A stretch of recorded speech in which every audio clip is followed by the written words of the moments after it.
there's potentially as much that you could win in 1 hour of a quiet day on the stock market. You could win as much as a whole day's activity on a really, really special, really big move, which doesn't happen very often. So if you can microanalyze the market, and let's say you even get 5 points, each bar is 10 points, some of them are 20, 30, 50 points. But if you could just get 10 points or 5 points on each one of those bars, what's 5 times 60? Oh, come on, you went to school. 300. Thank you. Times 5? 1,500. $1,500 per hour. Ching. This is not, I'm not dreaming, folks. This is actually possible. Okay? So, and that's just on in a quiet time, when things are nice and slow. When things get really wild, though, it's just like, So anyway, this is all doable. This is all possible. Krishna has shown us where the golden mountain is. It's buried in the atomic structure of the stock market. We're not kidding. It's there. It's there for anybody who looks at it. Of course, the trick is, now how do you trade that? How do you make these 30-second trades? Well, that's our secret, folks. See? Couldn't tell everything. But I want to give you the idea, look at the intelligence that Krishna has given us.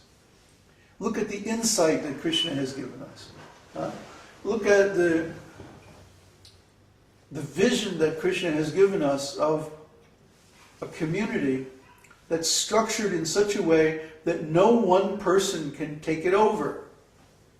Not even a group can take it over, because that group is always going to be smaller than the community as a whole, and the community as a whole can use the power of consensus to defeat them. See? Once we establish a society based on consensus management, no one person can become, or no one small group can become powerful enough to usurp that group, to lead it in a wrong direction. See, no one person can ever become a dictator in a group like that. No one group can ever dominate a group like that. A community like that is immune from politics. There are politics in the sense that there are discussions going on about how we're going to do this and how we're going to do that, who's going to do what, when, how. But no one or no group can dominate that community. The community as a whole accepts certain assumptions and ways of doing things, and that can never be changed. That can never be usurped. It can never become corrupt. You see?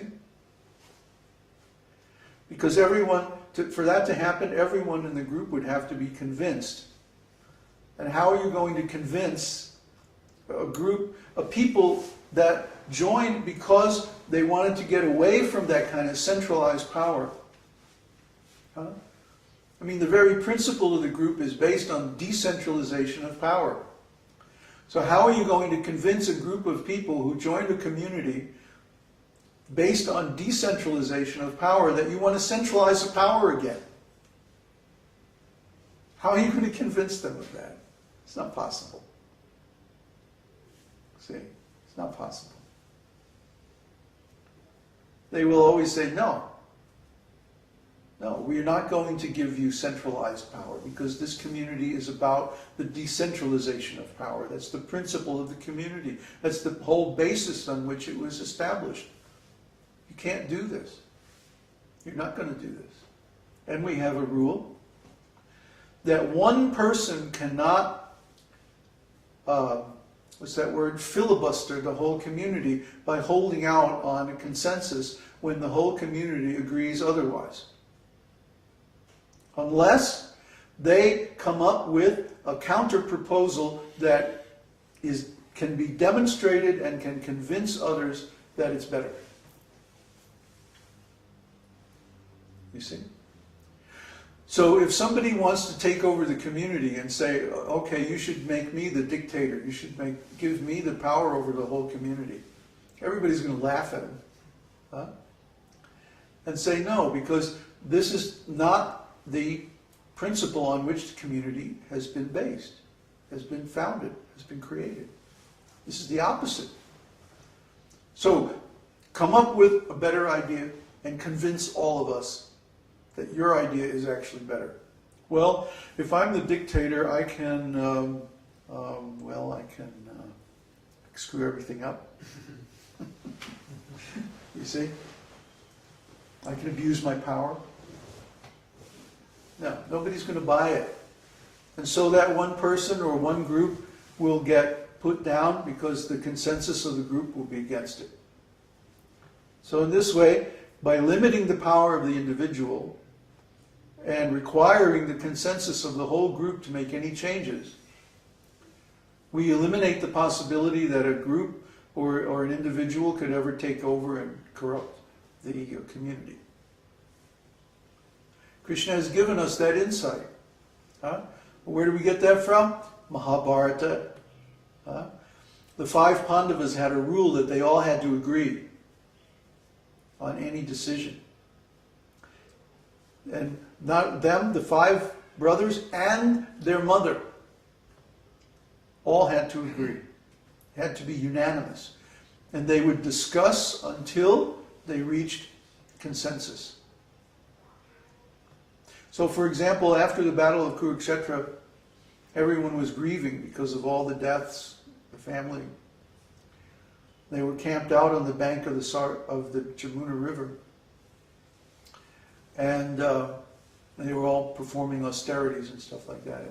And during that time they were sitting on the bank of the Ganges. Yudhishthira was very depressed. He was so morose because he felt so many sinful activities had been performed just to place him on the throne. And he felt like he was responsible for so many deaths. So he was very, very morose and depressed.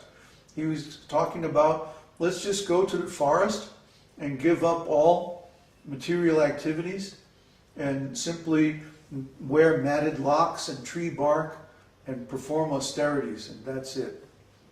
We're not going to do this throne thing. We're not going to do this emperor thing. He didn't want to become the emperor. He was disgusted with material life. He felt so depressed. And then there's this long passage where his mother and his 4 brothers try to argue with him to convince him that this is wrong. And it's very, very interesting. So finally, Krishna comes up and he says, Yudhishthira, I have a better idea. Let's go to grandfather Bhishma and get his advice. And Yudhishthira could accept this because Yudhishthira felt that, Bhishma was the grandsire of the whole family. All the Kurus and the Pandavas were all related to him. So if Yudhishthira had harmed anyone, it was grandfather Bhishma. Grandfather Bhishma was like the representative of all the people that had been killed on both sides. So if anyone could resolve the problem facing King Yudhishthira, it would have been Bhishma. So they went to grandfather Bhishma and inquired from him, and by his advice, Yudhishthira was able to overcome his depression and actually take up the duty that had been entrusted to him by the conclusion of the battle, which was to become the emperor of the world. See? By consensus among all these great souls. You see? They found the solution to the problem. So similarly, now we have a problem how to fund this community and how to develop this community. So every night we're having these long, involved discussions, and every day, day and night practically. We're having these discussions based on consensus. How are we going to do this? And gradually we're coming to the consensus. Gradually we're coming to a unified understanding of how to do this. So we're already doing this process. We're already doing the research. We're already having the experience. People say, how can you be so confident? How can you be so optimistic? Because we're already experiencing the next civilization. We're already experiencing the next culture. We're already experiencing what things are going to be like after all of these changes go down.